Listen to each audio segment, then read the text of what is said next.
Chers frères et sœurs, bonjour. J'espère que vous allez bien. Et demandons au Seigneur qu'il soit ainsi. L'Église nous donne de célébrer en ce jour la solennité de Saint Joseph. Saint Joseph, époux de la Vierge Marie. Ce n'est pas que maintenant le temps de carême est terminé, mais dans notre cheminement vers Pâques, l'Église nous donne cette figure importante comme exemple dans notre cheminement, à suivre l'exemple de Saint Joseph, à suivre l'exemple de Saint Joseph pour que notre cheminement vers Pâques se fasse encore moins difficile. Mais avant de continuer, je voudrais une fois encore nous inviter à écouter la page de l'Évangile que nous propose la liturgie de la parole.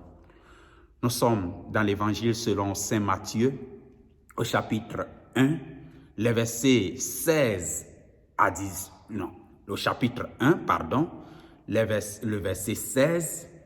Après, nous avons les versets 18 à 21 et après, les versets 24. Si nous trouvons que c'est compliqué et que nous n'avons pas la possibilité de lire en détail ces versets, je nous inviterai tout simplement à prendre notre Bible et à méditer l'Évangile selon Saint Matthieu au chapitre 1, les versets 16 à 24. Ceux qui seront à la messe verront qu'il y a des parties qui n'existent pas dans le texte que nous allons écouter à l'église, mais nous avons le passage qui nous intéresse et qui nous aide en cette méditation de ce jour en l'occasion de la solennité de Saint Joseph. Jacob engendra Joseph, l'époux de Marie, de laquelle fut engendré Jésus, que l'on appelle Christ ou Messie. Voici quelle fut l'origine de Jésus-Christ. Marie, la mère de Jésus, avait été accordée en mariage à Joseph. Or, avant qu'ils aient habité ensemble, elle fut enceinte par l'action de l'Esprit Saint. Joseph, son époux, qui était un homme juste, ne voulait pas la dénoncer publiquement. Il décida de la répudier en secret. Il avait formé ce projet lorsque l'ange du Seigneur lui apparut en songe et lui dit : « Joseph, fils de David, ne crains pas de prendre chez toi Marie, ton épouse. L'enfant qui est engendré en elle vient de l'Esprit Saint. Elle mettra au monde un fils auquel tu donneras le nom de Jésus, c'est-à-dire le Seigneur sauve, car c'est lui qui sauvera son peuple de ses péchés. » Quand Joseph se réveilla, il fit ce que l'ange du Seigneur lui avait prescrit. Il prit chez lui son épouse. Chers frères et sœurs, il n'y a pas assez à ajouter à ces paroles, surtout à cette lecture que nous avons écoutée pendant le temps de l'Avent, vers la fin du temps de l'Avent. Et cette lecture aussi que nous avons écoutée aussi en d'autres occasions, temps de Noël, temps de l'Avent, temps de Noël. Nous voudrons retenir de cette lecture-là, à travers cette lecture-là, nous voulons prendre quelques considérations, quelques caractéristiques de la vie de Saint Joseph. La première caractéristique qui nous vient en lisant cette lecture et en voyant de manière générale la vie de Saint Joseph, c'est qu'il était un homme de foi. Un homme de foi qui avait toute sa confiance en Dieu, qui était docile, disons comme cela, et ouvert au message de Dieu. Ce message ne lui viennent pas comme ça dans la joie.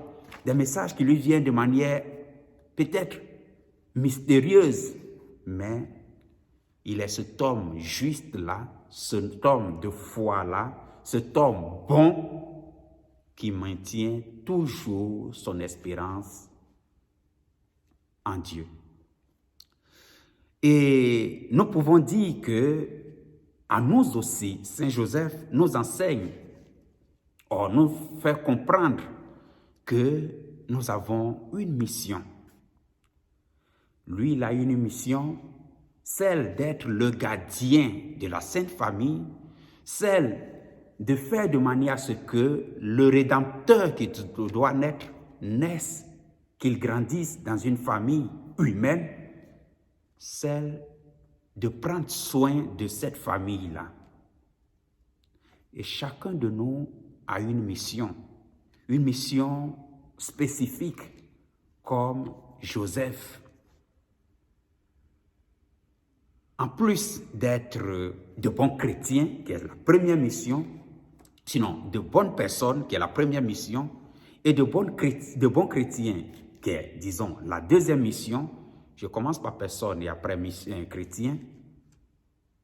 Nous sommes appelés pas seulement à nous renfermer dans notre monde, au contraire, nous sommes appelés à travailler de manière à ce que là où nous sommes, dans notre famille, dans notre milieu de vie, dans notre lieu de travail, dans notre vie de chaque jour, nous travaillons de manière à ce que les personnes que nous rencontrons, avec lesquelles nous vivons, nous travaillons de manière à procurer de la joie, de la félicité à ces personnes-là.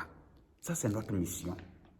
Pas à travers des paroles que nous pouvons prononcer plusieurs paroles, mais à travers, chers frères et sœurs, notre exemple de vie. Joseph était l'homme, disons, qui n'a pratiquement pas parlé dans la Bible.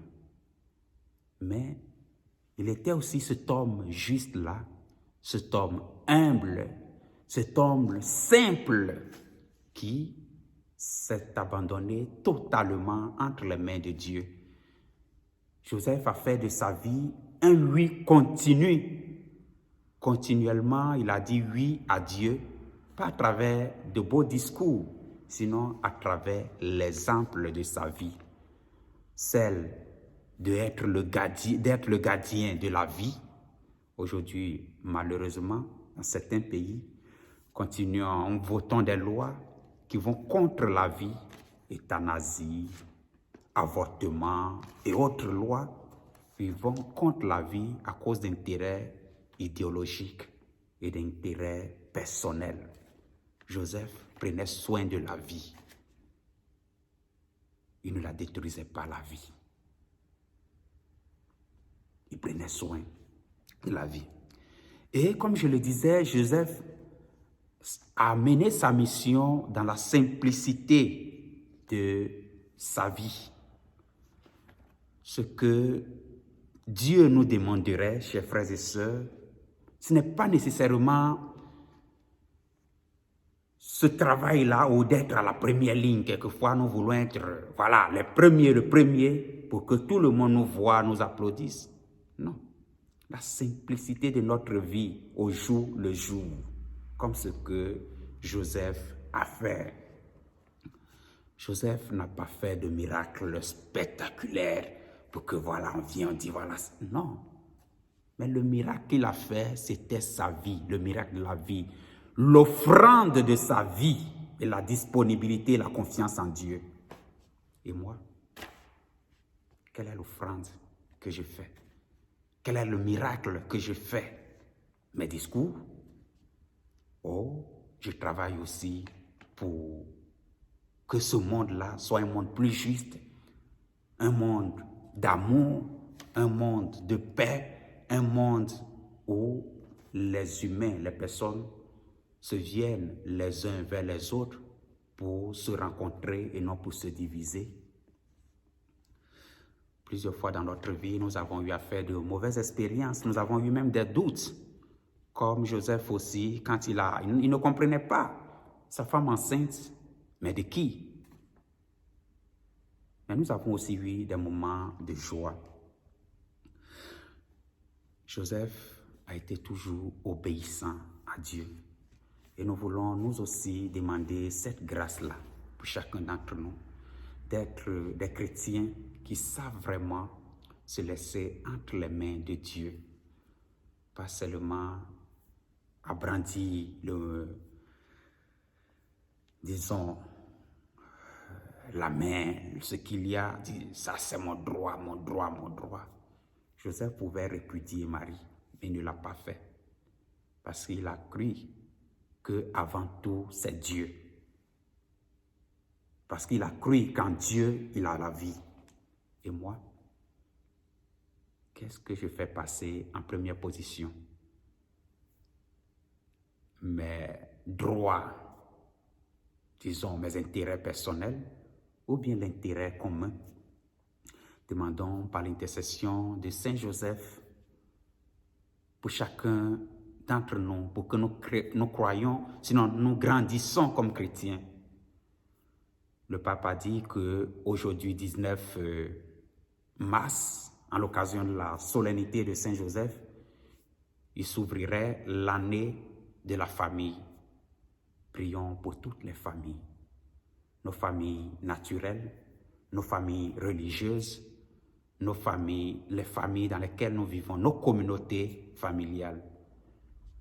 Demandons au Seigneur, par l'intercession de Saint Joseph, d'être des gardiens de la vie, d'être des chrétiens de foi, d'être des chrétiens qui agissent, mais dans la simplicité de notre vie de chaque jour.